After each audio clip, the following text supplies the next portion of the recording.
Ano ba ang nagawa ko? Hindi ko kasalanan iyon. Kung sa akin may gusto ang asawa niya. At magkakaroon pa kami ng anak. Ay,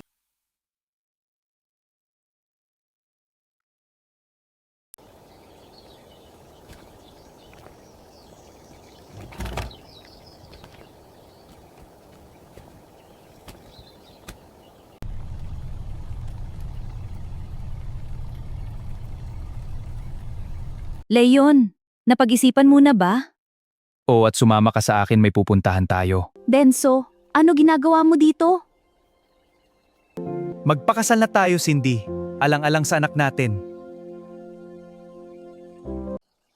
Alam mo na ba ito, Leon? O at ngayon pumunta kayong dalawa sa bahay at linisin ninyo ang pangalan ko kay Leira. Lyra.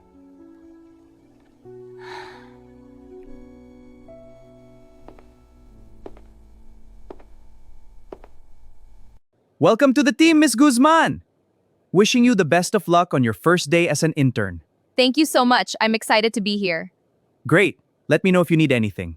Ano ito, Cindy, at sino ang lalaking yan? Siya po. Ang totoong ama ng pinagbubuntis ko, Papa. Ano? Di ba ang sabi mo si Leon? Ginulo mo ang buhay ng ate mo. Wala kang utang na loob. Mama, punta na po tayo sa hospital. Parang lumalala ng sakit mo. Ate Lyra, patawarin mo ako. Nagsinungaling ako sa iyo. Hindi si Kuya Leon ang tatay ng anak ko. Hindi ganun kadali ang pagpatawad, Cindy. Niloko mo ako.